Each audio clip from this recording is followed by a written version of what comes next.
5 अक्टूबर, ठीक एक हफ्ते बाद हरियाणा में मत का इजहार किया जाएगा, बटन दबाए जाएंगे ईवीएम के। 8 अक्टूबर को नतीजे भी आ जाएंगे। तो इन चुनावों के लिए अब तैयारी लगभग मुकम्मल हो चुकी है और दोनों ही खेमों, और मेरे शब्दों पर गौर कीजिएगा, मैं कांग्रेस और बीजेपी की बात कर रहा हूं। आप में से बहुत से लोग यह भी कह सकते हैं भाई कांग्रेस और बीजेपी ही क्यों, आम आदमी पार्टी भी मैदान में है, आईएनएलडी, बीएसपी और गोपाल कांडा का गठबंधन भी है, और दुष्यंत चौटाला और चंद्रशेखर रावण का गठबंधन भी है। तो ये तो 5 कॉर्नर फाइट है। लेकिन अब एक बात साफ हो चुकी है कि ये सीधी सीधी टक्कर है कांग्रेस और बीजेपी के बीच। इक्का दुक्का कोई सीट आ जाए, और वो भी आईएनएलडी, बीएसपी और गोपाल कांडा के गठबंधन की। आम आदमी पार्टी, जेजेपी खाता भी नहीं खोल पाएंगे, वो बात भी साफ होती दिखाई दे रही है। तो ऐसे में जो राजनीतिक रणनीति होती है, जो कुछ तुरप की चालें होती हैं, वो अब सामने आने लगी हैं। कांग्रेस ने अपना मैनिफेस्टो भी जारी कर दिया है और इसमें गरीबों पर खास ध्यान देते दिखे हैं। 100 गज का मकान देने की बात हो रही है, रोजगार पर तवज्जो है कांग्रेस पार्टी की। डंकी क्यों बनते जा रहे हैं, उस फिल्म का जिक्र किया कि हरियाणा से पलायन क्यों हो रहा है, हरियाणा वाले जो युवा हैं विदेश क्यों जा रहे हैं, महिलाओं को कुछ गारंटियां दी जा रही है। ये तो दोनों तरफ की बातें हैं, पर मोटी तस्वीर जो उभर कर सामने आ रही है वो ये कि भारत जोड़ो यात्रा दक्षिण से उत्तर और फिर पूरब से पश्चिम, राहुल गांधी गए थे, अपनी छवि भी ठीक की, पार्टी के कार्यकर्ताओं में एक जोश और उत्साह भी भरते दिखाई दिए। अब वही राहुल गांधी परसों यानी कि सोमवार से 30 तारीख से हरियाणा में 3 दिन की पदयात्रा पर निकलने वाले हैं। यह एक और रोल ऑफ द डाइस है, एक और पत्ता, यह तुरुप का पत्ता चलती दिखाई दे रही है क्या कांग्रेस। छोटा राज्य है हरियाणा, और 3 दिन की हाइब्रिड पदयात्रा जिसमें वो गाड़ियों का इस्तेमाल भी करेंगे और पैदल भी चलेंगे, और साथ में प्रियंका गांधी वाड्रा भी दिखाई देंगी। क्या ये एक गेम चेंजर भी साबित हो सकता है, या जो इनिशियल एडवांटेज बहुत से लोग कह रहे हैं कांग्रेस के पास दिख रही है इस चुनाव में, वो एक्सटेंड करती दिखेगी, उस बढ़त को और बढ़ाती दिखेगी क्या कांग्रेस पार्टी, या दरअसल ये रक्षात्मक एक रणनीति भी है। कांग्रेस कहीं आत्मविश्वास में उस चक्कर में तो नहीं फंस गई जिस चक्कर में मध्य प्रदेश, जो पिछले साल लग रहा था कि अरे भाई जीत तो गिवन है, जीती पड़ी है कांग्रेस पार्टी, और वहां पर हार गई, और यही हाल छत्तीसगढ़ में हुआ। तो कहीं हरियाणा में भी अति आत्मविश्वास ले तो नहीं डूबेगा, इसीलिए सड़क पर उतरने का मन भी बना लिया है। राहुल गांधी ने, प्रियंका गांधी वाड्रा भी उनका साथ देती दिखाई देंगी। खेमेबाजी क्या नुकसानदेह भी साबित हो रही है। आज जो मैनिफेस्टो जारी हुआ, 2 दिन पहले राहुल गांधी करनाल के असंध में थे और कुमारी शैलजा नाराज बताई जा रही थी। उनके लिए तो दरवाजे भी खोल दिए थे मनोहर लाल खट्टर ने कि आइए आइए बीजेपी में आ जाइए, और बीजेपी ने कि भाई दलितों को लेकर इनका रुख और रवैया क्या है कांग्रेस वासियों का, ये सम्मान नहीं करते दलितों को, ये इनका अपमान करते हैं, इनका इस्तेमाल करते हैं वोट बैंक की तरह, ये नैरेटिव भी चलाने की कोशिश की गई थी। तो असंध में दाएं में राहुल के कुमारी शैलजा और बाएं में भूपेंद्र सिंह हुड्डा बैठे दिखाई दिए थे। पर आज मैनिफेस्टो जब जारी किया गया तो फिर कुमारी शैलजा भी और रणदीप सुरजेवाला भी गायब दिखाई दिए। तो ये डैमेज कंट्रोल भी है क्या, या दरअसल हरियाणा में जो 4 बातें, मैं पहले दिन से एक बात कह रहा हूं कि किसान, पहलवान, जवान और संविधान, ये 4 बड़े मुद्दे हैं, और इन्हीं के इर्द गिर्द इसमें महंगाई भी आ जाती है, इसमें महिला यौन शोषण, विनेश फोगाट की एंट्री, जुलाना से कांग्रेस ने जो उन्हें उतार दिया है, वो पहलवान में वो चीज भी चस्पा हो जाती है। बेरोजगारी में या जवानों में अग्निपथ स्कीम जो है, जो अग्निवीर, और सबसे ज्यादा तादाद में हरियाणा से फौज में लोग भर्ती होते हैं, ये सब मुद्दे जुड़ जाते हैं।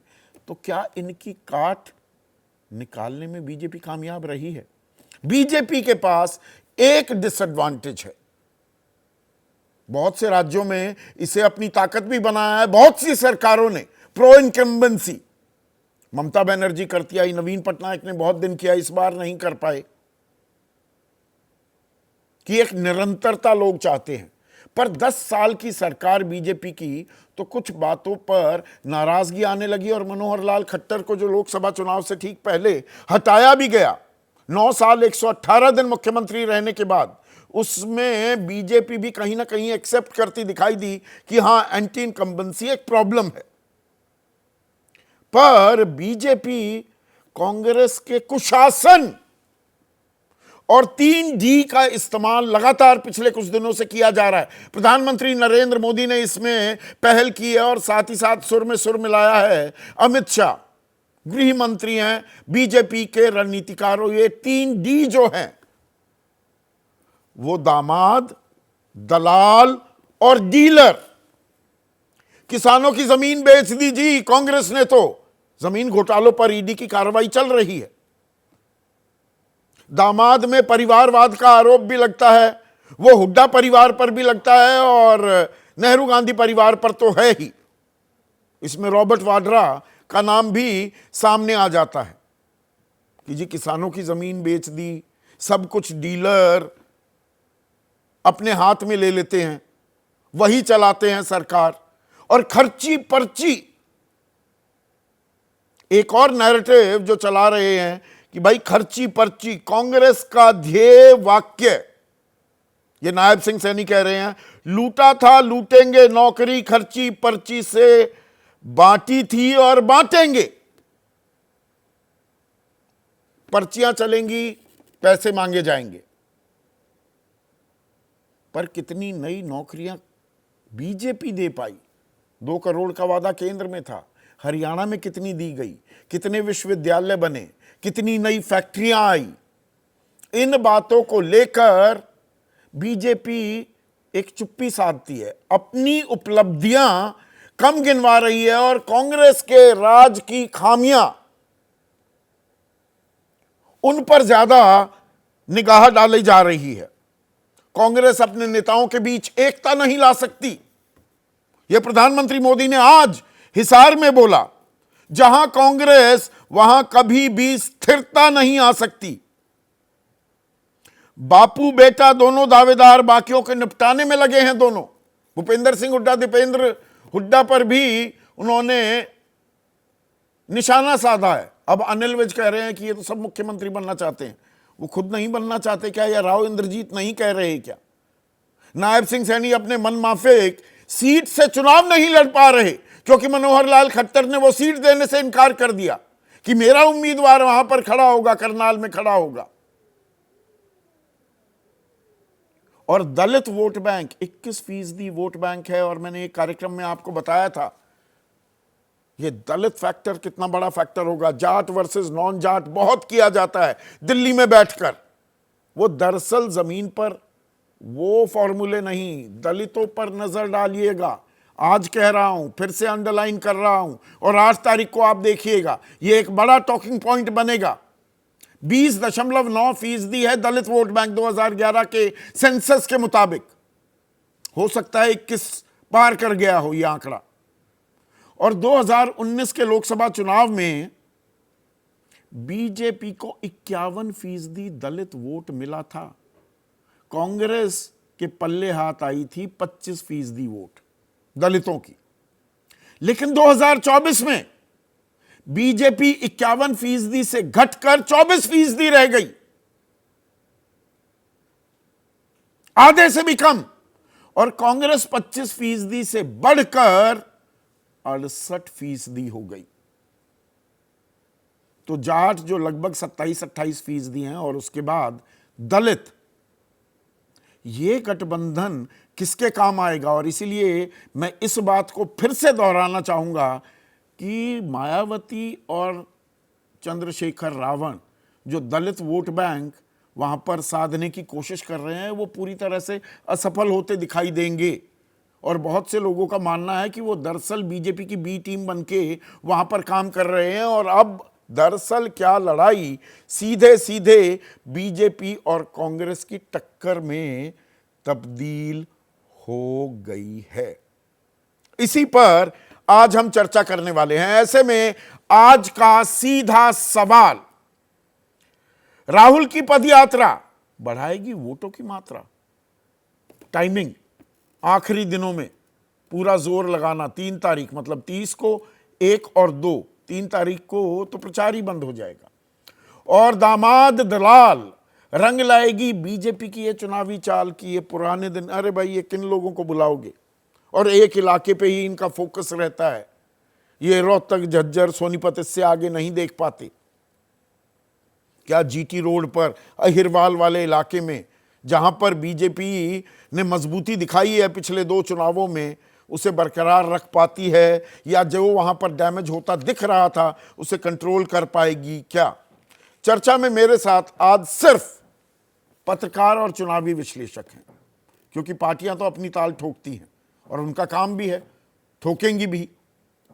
मेरे साथ रविंद्र सिंह शोरान हैं, अनिल आर्या हैं और साथ में बलवंत अक्षक। 3 ऐसे पत्रकार हरियाणा की नब्ज नस सब टटोलते हैं और सब जानते हैं वहां पर अंदर खाने हो क्या रहा है।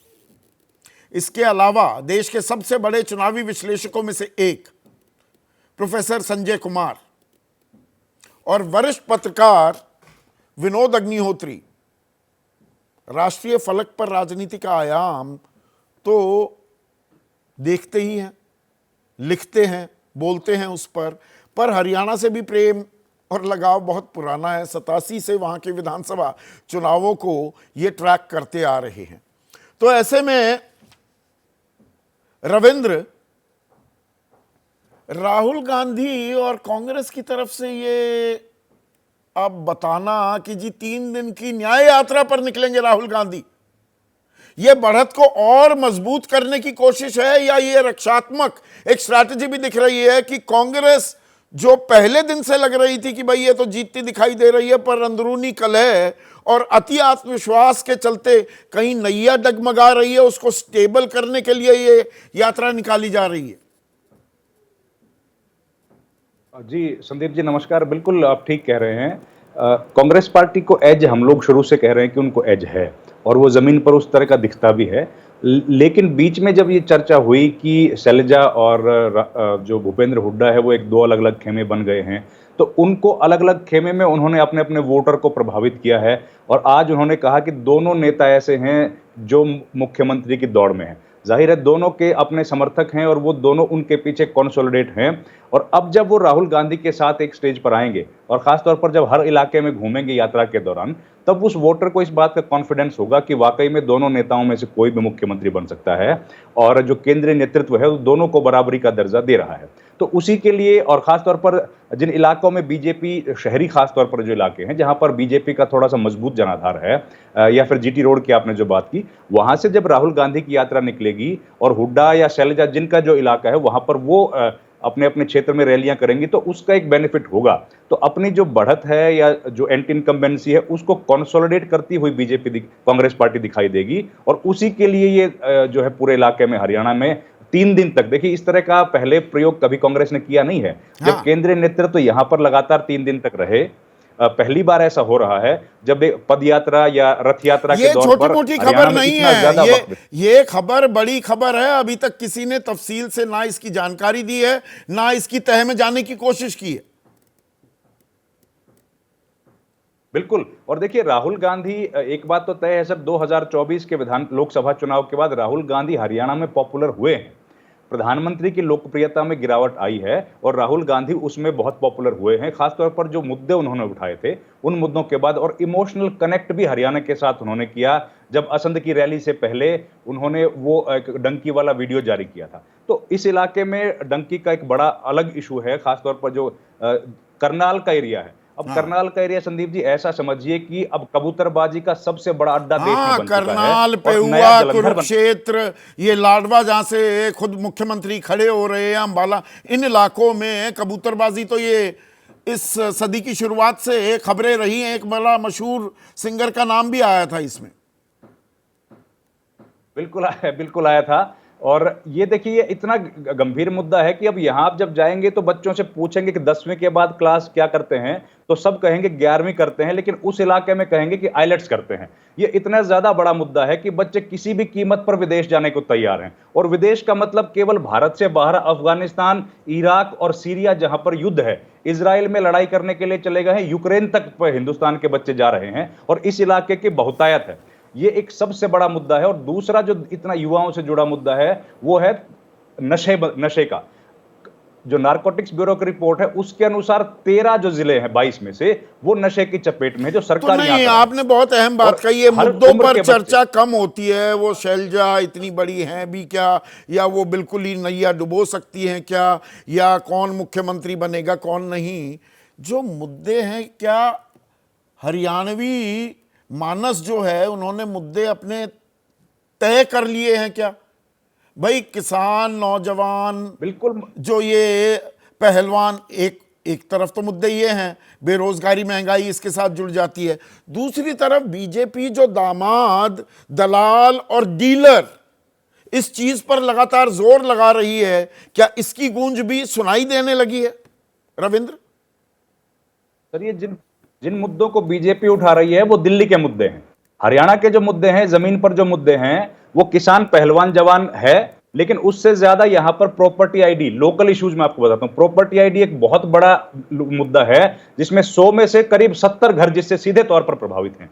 फैमिली आईडी एक मुद्दा है जिससे हर दूसरा या तीसरा गरीब आदमी जो है उसको बीपीएल के ऊपर लेके आया गया, जबकि उनकी सैलरी उतनी है नहीं। ये एक बड़ा मुद्दा है। एनओसी का एक सर्टिफिकेट है, वो इतना बड़ा मुद्दा है कि अगर आपको घर बेचना, खरीदना है तो वो लेना ही पड़ता है। ये तमाम मुद्दे हैं जो जिससे आज किसी न किसी तकलीफ से हर आदमी आज परेशान है। और ये कहीं ना कहीं बेरोजगारी का मतलब है सीईटी के, ये एंटी इनकम्बेंसी से जुड़ जाते हैं।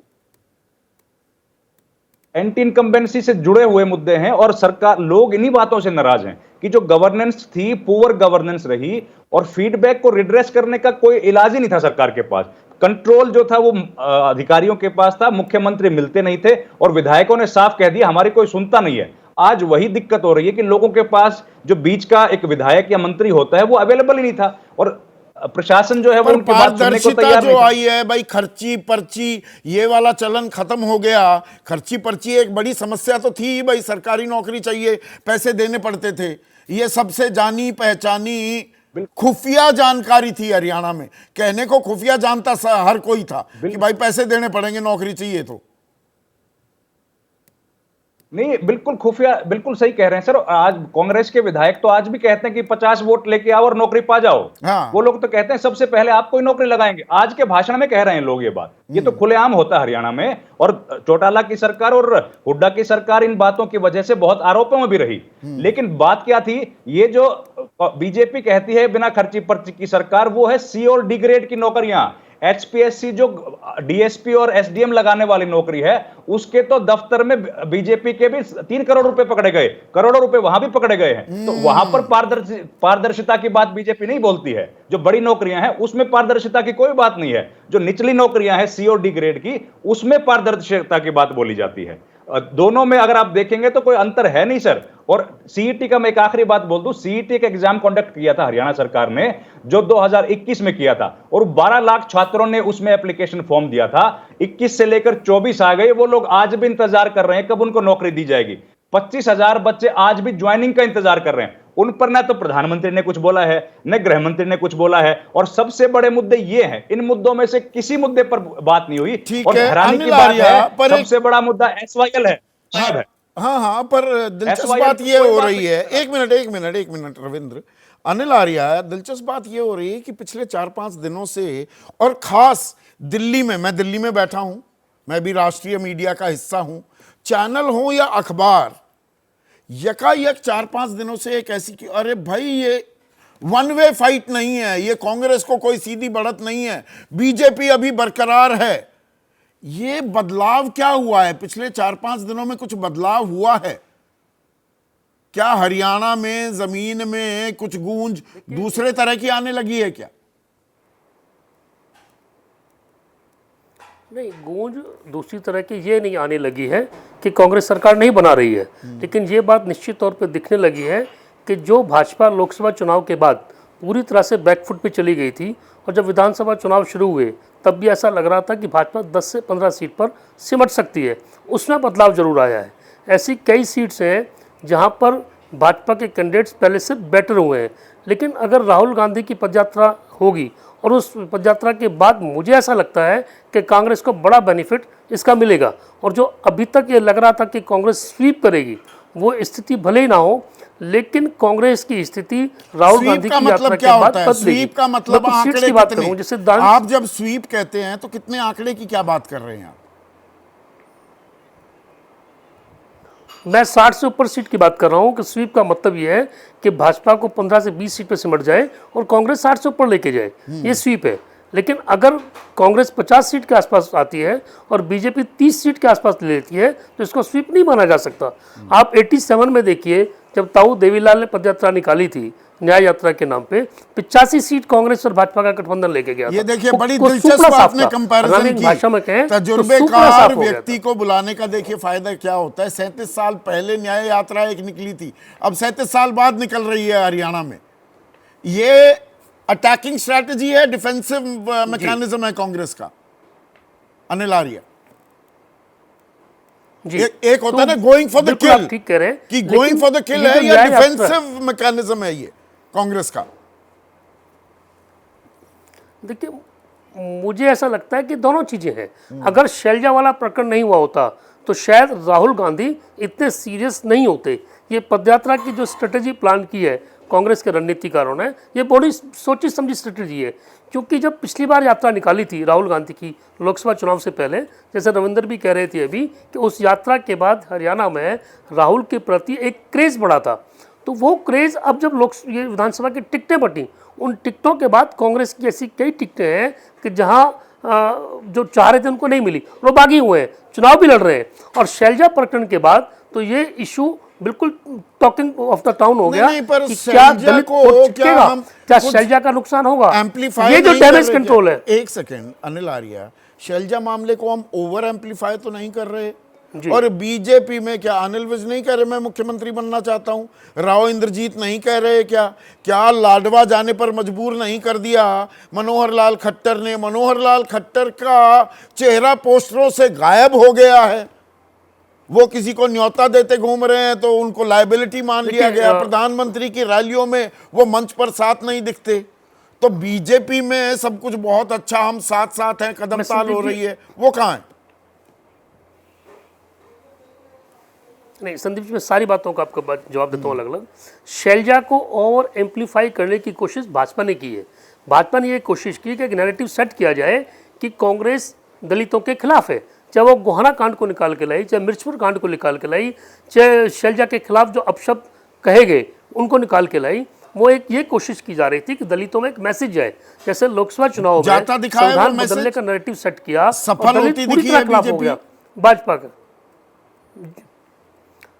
नहीं, मुझे ही लगता है कि अब जब शैलजा पूरी तरह से फील्ड में आएंगी, क्योंकि शैलजा खुल के नहीं आ रही हैं। आप देखिए राहुल गांधी की रैली में असंध में तो गई, वो बरवाला में नहीं गई। क्योंकि बरवाला में जो व्यक्ति था वो शैलजा के खिलाफ था। पर ये जो पदयात्रा होगी, इस पदयात्रा के बाद जैसा आपने भी कहा कि जब सारे एकजुट दिखाई देंगे, तब मुझे लगता है कि जो मैसेज है दलितों के बीच में वो बड़ा क्लियर कट जाएगा। चलिए कि ये सारी कांग्रेस पार्टी एकजुट है। एक चीज बताइए, पर देखिए हम व्यक्ति केंद्रित राजनीतिक विश्लेषण में ज्यादा समय गुजार देते हैं, ये मेरा व्यक्तिगत मत है, मैं गलत भी हो सकता हूं, पर मुद्दों की गूंज भी तय करती है। हम मुद्दों को कई बार इग्नोर कर देते हैं, पर मुद्दों की अगर बात करें, क्या कांग्रेस दरअसल एक पॉजिटिव फ्रेमवर्क, आपस की लड़ाई कलह दोनों खेमों में है, कांग्रेस को नुकसान उठाना पड़ रहा है ऐसा प्रतीत होता भी दिख रहा है, लेकिन मुद्दों की बात करें तो घोषणा पत्र या कोई चीज़ है तो कांग्रेस वही जवान पहलवान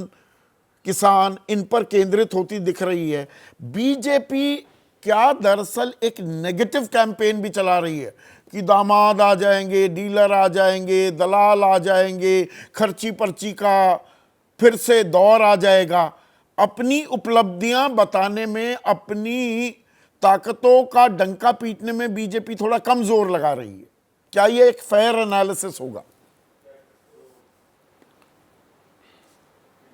नहीं संदीप जी, ऐसा देखिए कि भारतीय जनता पार्टी की सरकार पिछले 10 साल से हरियाणा में है, लेकिन मौजूदा मुख्यमंत्री नायब सिंह सैनी सिर्फ अपने 56 दिन की उपलब्धियां गिना रहे हैं। वो कह रहे हैं कि मेरे 56 दिन का कामकाज जो है वो हुड्डा सरकार के 10 साल के कामकाज पर भारी है।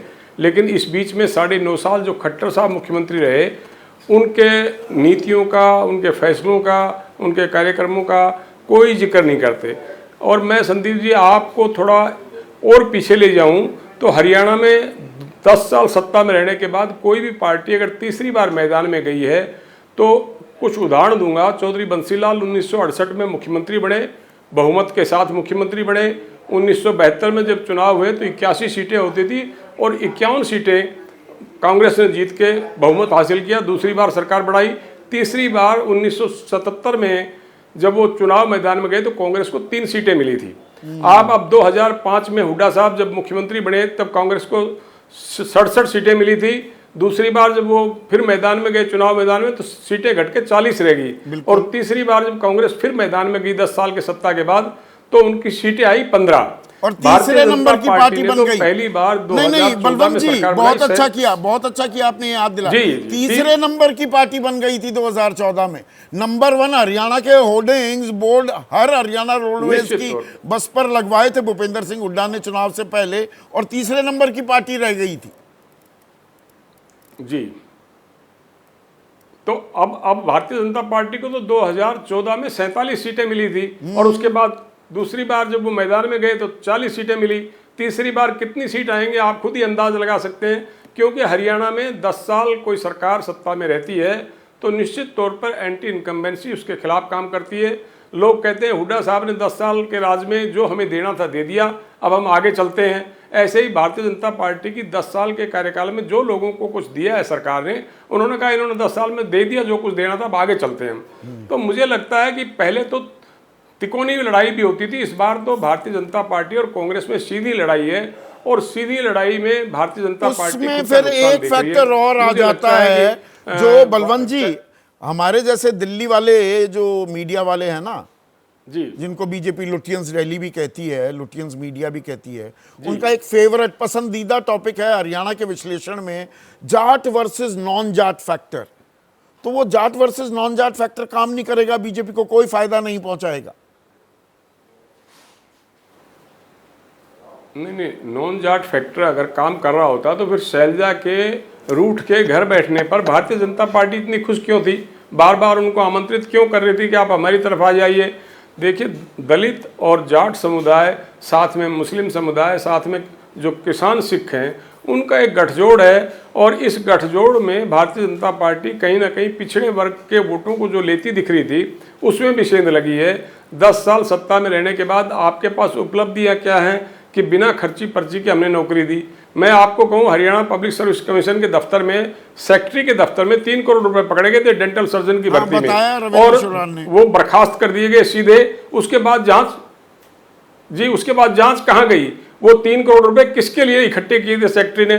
खुद की नौकरी खो बैठा, जिनकी सिफारिशें थी वो नौकरी न लग पाए, और उसके बाद जो जांच शुरू हुई वो जांच वहीं की वहीं है, अभी उसका कोई नतीजा नहीं आया। मैंने एक बार मुख्यमंत्री रहते खट्टर साहब से पूछा था कि आपने भ्रष्टाचार मिटाने के लिए जो कोशिशें शुरू की थी वो एचपीएससी के दफ्तर में तो कुछ और ही देखने को मिल रहा है। तो उन्होंने कहा कि भ्रष्टाचार मिटाने की कोशिशें हैं, हम ये दावा नहीं करते हमने पूरी तरह मिटा दिया है। तो मैंने पूछा उसमें आगे क्या हुआ, तो खट्टर साहब का ये कहना था कि अभी मैं इस बारे में कोई जानकारी आपको नहीं दे सकता जब तक कि जांच पूरी नहीं हो जाती। वो जांच कब पूरी होगी? अब भारतीय जनता पार्टी सरकार फिर मैदान में आगे, चुनाव मैदान में क्या रहेगा, परिणाम क्या रहेगा, कुछ नहीं कह सकते। लेकिन मैं तो संदीप जी आप एक बात कहूंगा, हाँ प्लीज जी, मैं तो इतनी कहूंगा कि हरियाणा का मतदाता कभी किसी को चुनाव जितवाने के लिए वोट नहीं डालता है, उसके टारगेट पे रहता है कि हराना किसको है। तो मैं समझता हूँ 10 साल के शासनकाल के बाद लोगों के मन में अगर भाजपा के प्रति अगर अच्छा भाव नहीं है या भाजपा की सरकार उनकी उम्मीदों पर खरा नहीं उतरी है तो निश्चित तौर पर वो भाजपा के खिलाफ वोट देंगे। इसमें एक और चीज में जिसकी कम चर्चा करते हैं, और हरियाणा में सेक्स रेशो बड़ी एडवर्स है, मतलब विकसित राज्य है और मैं भी एक प्राउड हरियाणवी हूं, पर यह हमारी एक शर्मनाक बात है कि सेक्स रेशो इतनी एडवर्स है। महिलाओं को जो सम्मान मिलना चाहिए नहीं मिलता। पानीपत में ही प्रधानमंत्री नरेंद्र मोदी ने वो नारा बुलंद किया था, बेटी बचाओ बेटी पढ़ाओ, पर महिला पहलवानों के यौन शोषण पर क्या कुछ हुआ। और विनेश फोगाट की कांग्रेस में एंट्री, जुलाना से चुनावी ताल ठोकना, जो आधी आबादी है हरियाणा की, और ये आधी आबादी एक बड़ा पक्का मजबूत वोट बैंक रही है प्रधानमंत्री नरेंद्र मोदी का, क्या उसमें जबरदस्त दरारें हैं या वो अभी भी एकजुट है और बीजेपी के साथ है? नहीं, देखिए आपने तो बात की विनेश फोगाट की, मैं बात करता हूं हरियाणा में खेल मंत्री थे संदीप सिंह। उन्होंने अपनी ही जूनियर कोच के साथ छेड़खानी की, उस लड़की ने एफआईआर दर्ज कराई, और खट्टर साहब से जब विपक्ष की पार्टियों ने कहा कि आप संदीप सिंह को मंत्रिमंडल से बर्खास्त कीजिए क्योंकि आपकी ही सरकार का ये नारा था बेटी बचाओ बेटी पढ़ाओ, और लेकिन आपका मंत्री क्या कर रहा है, तो खट्टर साहब का ये कहना था कि किसी के इल्जाम लगा देने से कोई दोषी नहीं हो जाता, मैं उसका इस्तीफा नहीं लूंगा नहीं लूंगा नहीं लूंगा। उन्होंने 3 बार विधानसभा में कहा, और आप देखिए कि जब उनको ये पता लगा कि संदीप सिंह चुनाव नहीं जीत सकता तो उन्होंने उसकी टिकट काट दी, और चुनाव परिणाम आने के बाद वो लड़की आज भी अपने बयानों पर कायम है। चंडीगढ़ पुलिस ने अदालत में चार्जशीट दाखिल कर दी है और ये लिखा है कि इस पर केस चलाना बनता है। और अब जो बयान उन्होंने एक एप्लीकेशन अदालत में और दी कि मुझे पेशी से छूट दी जाए, वो छूट भी अदालत ने उनको नहीं दी है। तो आप विनेश फोगाट के अलावा हरियाणा में जो देख रहे हो, एक मंत्री के रहते हुए अपनी जूनियर कोच जो विभाग की लड़की थी, महिलाओं का उसके साथ छेड़खानी रुख और की, और रवैया मुख्यमंत्री क्या जी ने होता उनका है और खेल बदलाव महकमा आ रहा है क्या, ये भी देखने वाली बात है। और आपने तो बेरोजगारी के, आप मतलब सीएसडीएस ने संजय 2024 के लोकसभा चुनाव में ये भी पाया था कि हरियाणा में 28% लोग ये मानते हैं कि बेरोजगारी सबसे बड़ा मुद्दा है। तो मुद्दों पर अगर हम केंद्रित रहें तो कौन कहां खड़ा दिखाई देता है, नफे और नुकसान का आकलन करें तो? मैं कांग्रेस और बीजेपी के संदर्भ में आपसे पूछ रहा हूं। अनम्यूट कीजिए प्लीज संजय। मैंने अनम्यूट। हाँ, मैं कह रहा हूँ 10 साल से सत्ता में बीजेपी है संदीप, राज्य में, और 15 और 10 साल से केंद्र में भी है।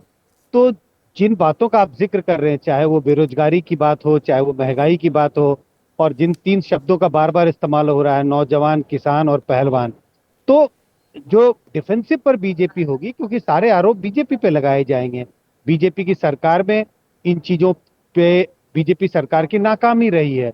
और जैसा मैं कह रहा हूँ, बीजेपी बार बार कहती है हमारी डबल इंजन की सरकार है, लेकिन जब नाराजगी होती है तो यही डबल इंजन की सरकार आपको एक तरह से डबल नाराजगी होती है, क्योंकि केंद्र में भी आपकी सरकार है और राज्य में भी आपकी सरकार है।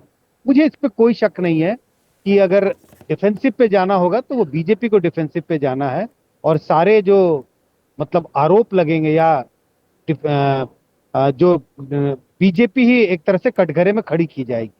और जो ये अब ये यकायक जो बात मैं बलवंत अक्षक से भी पूछ रहा था, मैंने अनिल आर्य से भी पूछा, ये पिछले 4-5 दिनों में 6 दिनों में एक डिस्कोर्स चला है, एक विमर्श चला है खास नेशनल मीडिया में, अरे भाई BJP is not out of the race. बदलाव कुछ आप देखते हैं? चुनाव का थोड़ा समझाइए। ये अब मन बना लेता है वोटर, वो तो 2-4 महीने पहले बना लेता है, फिर बच जाता है 8-10% का फ्लोटिंग वोट कि वो तय करेगा कि अब क्या होना है या क्या नहीं होना। नहीं, बिल्कुल, आपने जो आंकड़ों का जिक्र किया, ये हमारे सर्वेक्षणों में भी, हमारे स्टडीज में भी यही आंकड़े आते हैं। तकरीबन 50% से 55% वोटर ऐसे हैं जो पहले ही मन बना लेते हैं। चुनाव की घोषणा नहीं भी हुई है तब भी मन बना लिया कि किस पार्टी को वोट देना है। लेकिन वो जो 8 से 10%, 10 से 12% फ्लोटिंग वोटर होते हैं, वो तय करते हैं आखिरी में कि किसकी तरफ जाएं, और जिसकी तरफ जाते हैं चुनाव उसकी तरफ झुकने की संभावना होती है। मैं संभावना शब्द का इस्तेमाल इसी के लिए कर रहा हूं क्योंकि हो सकता है एक पार्टी ने बड़ी लीड ली हुई हो और आखिरी मोमेंट में अगर उस पार्टी के पक्ष में दूसरी पार्टी के पक्ष में वोटर चले भी जाएं तो बड़ा फर्क नहीं पड़ता। लेकिन फ्लोटिंग वोटर पर के मन पर ये जो चीजें, जो घटनाएं हो रही हैं, जिसका आप जिक्र कर रहे हैं, राहुल गांधी की 3 दिन की यात्रा होने वाली है, पद यात्रा होने वाली है, इन सब का असर उन्हीं फ्लोटिंग वोटर पर होता है। जो नहीं, आपका हमने खास एक सवाल और था, एक क्या बदलाव पिछले- देखा ना, हाँ, एक अप्रत्याशित हाँ। नतीजे 2 राज्यों में पिछले साल, ज्यादा पुरानी बात भी नहीं हुई है, बिल्कुल, मध्य बिल्कुल, प्रदेश बिल्कुल। और छत्तीसगढ़। मध्य प्रदेश में तो सब, हम, आप भी, मैं भी, हम सब ये माने बैठे थे भाई जबरदस्त एडवांटेज है, वन वे फाइट में कन्वर्ट हो गया चलिए, है, ये तो कांग्रेस जीतने वाली है। हो गया उल्टा। हाँ, नहीं, हरियाणा में भी हाँ, ऐसा नहीं, हो सकता है क्या? ऐसी आशंका है क्या? हाँ, नहीं, इसमें मैं अपने आपको करेक्ट करूंगा। मैं मध्य प्रदेश में मैंने कभी नहीं कहा था कि कांग्रेस जीतेगी। मेरा शुरू से स्टैंड था चुनाव बीजेपी जीत रही है। खैर, वो एक अलग बात है। हाँ, चलिए। छत्तीसगढ़ में ऐसा हुआ। हाँ। छत्तीसगढ़ में ऐसा हुआ, छत्तीसगढ़ में मानते थे कि जीत रही है और हार गई। ऐसी संभावना मुझे कम दिखाई पड़ती है। लेकिन हाँ, जो नैरेटिव बन रहा है कि भाई चुनाव बदल गया, चुनाव में कुछ बदलाव आया है, मुझे लग रहा है उसकी वजह साफ है, कांग्रेस के अंदर में जो थोड़ा मनमुटाव लीडरों के बीच में है, उसके कारण एक माहौल बना है। लेकिन मुझे उसके नहीं लगता कारण कि कांग्रेस में मनमुटाव मुझे पर नहीं लगता कि बीजेपी में तो लीडरों उससे के ज्यादा मनमुटाव है। विनोद, मनमुटाव तो दोनों तरफ है, समझे, और मनमुटाव से कोई वोटर अपना निर्णय बदले, मुझे लगता नहीं है। बहुत चुनाव मैंने भी कवर किए हैं। और हरियाणा के बारे में एक बात बता दूं, ये जो जाट और गैर जाट का नैरेटिव आप बात कर रहे थे, तब चौधरी देवीलाल ने 85 सीटें जीती थी उनके गठबंधन ने, तो क्या गैर जाटों ने वोट नहीं दिया था उनको? क्या खाली जाटों ये ने वोट दिया उदाहरण था? मैं दे चुका हूं। ये तो अब लोकसभा मतलब- चुनाव में देखो, जाट नॉन जाट होता ये- है तो सिरसा से कुमारी शैलजा कैसे जीत गई, अंबाला से कांग्रेस कैसे जीत गई। 2019 के विधानसभा का भी राई, उस स्कूल में मैं, वहां पर एक मशहूर स्कूल है MNSS राय, वहां का मैं प्रोडक्ट हूं। राय तो जाटों का गढ़ सीट है और वहां पर बीजेपी जीती। फरीदाबाद NIT वो नॉन जाटों का गढ़ और वहां कांग्रेस जीती 2019 बिल्कुल में। बिल्कुल। ये इसीलिए मैं कह रहा हूं, हरियाणा में आमतौर पर, कुछ एक दो चुनाव छोड़ दीजिए, आमतौर पर वोटर निर्णायक मत देता है। ये ट्रेंड रहा है, कम से कम 87 के चुनाव से तो मैं लगातार देख रहा हूं उसको, कि हरियाणा में बंसीलाल का बड़ा दिलचस्प उदाहरण और दिया बड़ा अभी अच्छा बलवंत जी ने उदाहरण दिया, तक्षक जी ने बहुत अच्छा उदाहरण दिया, वो तो और पुराना उदाहरण दिया उन्होंने। तो आप पूरे चुनाव का विश्लेषण कर लीजिए, हमेशा एक तरफा नतीजा, मतलब भाई निर्णायक लगातार वोट 10 देता है। साल या लगातार 2 टर्म वाली सरकार, एक सरकार तीसरी बार 3 ही लेकर आ पाई बिल्कुल, बंसीलाल, और 15 लेकर आ पाई कांग्रेस भूपेंद्र सिंह हुड्डा के और राज चौटाला जी में, 9 और लेके आए तीसरे थे। नंबर की पार्टी हो और गई। चौटाला जी 9 लेके आए थे। हाँ, 9 लेके आए थे। 2005 में। तो इसलिए ये हरियाणा में हमेशा रहा है, निर्णायक बनती होते रहे। दूसरी बात ये है कि नैरेटिव पार्टियां कोशिश करती हैं बनाने की कि तो फ्लोटिंग वोटर को अफेक्ट करने की। ठीक है, फ्लोटिंग वोटर अफेक्ट होता है, लेकिन जब कोई बड़ी घटना हो, कुछ बड़ा ऐसा हो जाए कि फ्लोटिंग वोटर इफेक्ट हो, ऐसा हरियाणा में अभी तक ऐसा कुछ बड़ा हुआ नहीं। चेहरों की लड़ाई में कहां देखते हैं आप हरियाणा की? देखिए, टक्कर भूपेंद्र सिंह हुड्डा एक तरफ है, अब राहुल की पदयात्रा, उधर प्रधानमंत्री मोदी हैं, पर 9 साल 118 दिन रहे मुख्यमंत्री। मनोहर लाल खट्टर नहीं, अब नायब सिंह सैनी पर बैंक करना पड़ रहा है। इसे कैसे देखते हैं आप? देखिए, मनोहर लाल खट्टर की जो 9.5 साल की एंटी इनकम्बेंसी है वो कहाँ जाएगी? नायब सिंह सैनी साहब अपने 55 दिन का जो कार्यकाल है उसमें क्या क्या गिनाएंगे, नंबर 1। दूसरी बात यह है, जो अभी संजय भी कह रहे थे, तो मैं भी कह रहा हूं कि जब डबल इंजन की सरकार के अगर फायदे हैं तो डबल इंजन सरकार की डबल एंटी इनकम्बेंसी भी होती है। जो मुद्दे विपक्ष उठा रहा है, कांग्रेस उठा रही है, किसान, जवान और पहलवान, तो वो तो दोनों पर जाते हैं। डबल इंजन की सरकार में अग्निवीर भाई केंद्र की योजना है, कोई हरियाणा सरकार की योजना नहीं है। किसानों का मुद्दा वो केंद्र के साथ पूरा था, उसमें हरियाणा सरकार केंद्र दोनों थे। ये किसानों का मुद्दा, ये कितना बड़ा फैक्टर आप देखते हैं? क्योंकि मनोहर लाल खट्टर असली नकली किसान, वो अभी भी बोल कंगना रहे हैं। रनाउत कि भाई हमका ये बिल तो वापस आने चाहिए, और बलात्कार हो रहे थे, लाशें लटक रही थी। चुनावी टाइम पर ये मुद्दे फिर से विमर्श में आना, इसको कैसे देखते हैं आप? मुझे लगता है कि ये बीजेपी के लिए ये मुद्दे थोड़े भारी पड़ सकते हैं, खासकर उन इलाकों में जहां किसानों का वर्चस्व है। शहरी इलाकों में भले इनका असर ना हो, लेकिन जो देहात भाई की 2/3 constituencies हैं, हरियाणा तो किसानों का है, किसानों का है। किसानों का है। ग्रामीण इलाके में Haryana has only one culture that is that is agriculture. Agriculture. हाँ। तो देशा में देश हरियाणा दूध दही का खाना, हाँ। तो वो ऐसे ही थोड़ी है, वो तो किसानों की वजह से है। तो मुझे लगता है कि पता नहीं भारतीय जनता पार्टी इसको डैमेज कंट्रोल क्यों नहीं कर पा रही है, वो क्यों नहीं कंगना रनावत को समझा पा रही है, या क्यों नहीं खट्टर साहब से कह पा रही भाई अब तो बख्श दो कम से कम किसानों को, कि किसान शंभू बॉर्डर में बैठे हुए हैं, अभी भी आप कह रहे हो कि वो नकली किसान है। तो ये मेरी समझ से परे है, मेरी समझ से बाहर है। या खट्टर साहब वही काम कर रहे हैं जो मणिशंकर अय्यर कांग्रेस के लिए करते थे, ये क्योंकि खट्टर साहब हटा दिए गए, अब वो कहीं ना कहीं नेताओं के अंदर तो ये होता है ना, एक मानव स्वभाव है, कांग्रेस के नेताओं में भी होगा और भाजपा के नेताओं में भी होगा कि भाई ठीक है हमको हटा दिया, अब जीत लो, अब देख लो। तो कुछ कुल मिला के, क्योंकि ऐसे चुनाव के समय इस तरह के बयान देना, और फिर इसीलिए उनको कैंपेन से पीछे भी कर लिया गया। अब देखिए मोदी जी की सभाओं में वो नहीं दिखाई पड़े, या पोस्टरों से उनका वो नहीं है। तो कुछ ना कुछ तो भारतीय जनता पार्टी इसको महसूस कर रही है कि इन बयानों का जो है असर अच्छा नहीं पड़ रहा है। इसलिए मुझे लगता है कि ये बयान, नेताओं की लड़ाई, ये सारी चीजें ये फौरी तौर पर मीडिया वगैरह में तो ठीक है। या हमें 3 दिन का ये इंतजार, ये 3 दिन 30 सितंबर, 1 और 2 अक्टूबर राहुल गांधी की ये पद यात्रा, या तो इतने निश्चिंत हैं कांग्रेस आला कमान वाले कि अरे पक्का हम जीत रहे हैं, खूंटा लठ गाड़ देंगे, तो राहुल गांधी अपना क्रेडिट लेने के लिए आ गए, या ये डिफेंसिव मैकेनिज्म है। नहीं, इसमें मुझे अनिल आर्या जी की बात ठीक लगी कि इसमें दोनों बातें हैं। दोनों है। एक तो ये है कि राहुल गांधी सबसे बड़े नहीं, प्रियंका गांधी भी अब आ रही है। हाँ, राहुल गांधी कांग्रेस के सबसे बड़े स्टार प्रचारक हैं आज की तारीख में। एक जमाने में लोग उनको कहते थे कि वो बीजेपी की मदद करते हैं, लेकिन लोकसभा चुनाव के बाद उनकी एक स्वीकार्यता बढ़ी है। तो एक तरफ तो ये है कि जो कार्यकर्ताओं में, नेताओं के मतभेद की वजह से थोड़ा बहुत कंफ्यूजन पैदा हुआ है, उसको पाटने के लिए भी राहुल गांधी का निकलना जरूरी है। और दूसरा ये भी है कि अगर सकारात्मक फीडबैक आ रहा है तो उसमें थोड़ा जोर और लगा दो। और श्रेय भी राहुल गांधी को मिले। हुड्डा ने जीत नहीं दिलाई, मैं भी था, मैं भी बिल्कुल, हूं ना, क्योंकि मैं भी अल्टीमेटली था ना। जब चीफ मिनिस्टर का फैसला होगा ना, हाँ। अगर सरकार बनती है तो उसमें राहुल गांधी तो तय करेंगे, तो राहुल गांधी का योगदान सामने रखा जाएगा। एक बस छोटा सा जवाब और चाहूंगा, बलवंत जी आपके तजुर्बे का फायदा उठा लूं। ये लड़ाई कि भाई 55-60 में स्टेटस को रहेगा कांग्रेस के भीतर, 70 से ऊपर कहीं आ गई तो खेल बिगड़ भी सकता है, कुछ और आंकड़ा, कुछ और समीकरण बन सकते हैं जो 2005 में बने थे। ये खेल भी हो रहा है क्या? संदीप जी, पहले मैं चौटाला साहब की बात बताना चाहता हूं। 1999 में बंसीलाल की सरकार गिरी, चौटाला साहब मुख्यमंत्री बने। 2000 में उन्होंने चुनाव करवाए, और 2005 में तीसरी बार जब वो मैदान में गए तो 9 सीटें आई थी। आपने भी बताया 9 सीट थी। तो जो जाट गैर जाट की बात की जा रही है, उसमें चौटाला साहब 9 में से अकेले जाट थे, जबकि वो चौटाला की पार्टी जाटों की पार्टी मानी जाती थी, लेकिन अकेले जाट विधायक थे। 6 विधायक अनुसूचित जाति के थे, एक मुस्लिम समुदाय से था और एक राजपूत चुनाव जीते थे। यानी कि जाटों की जो सबसे बड़ी पार्टी मानी जाती है, उसमें अकेले चौटाला साहब जीते थे। तो जाट गैर जाट की लड़ाई वाली बात खत्म हो जाती है।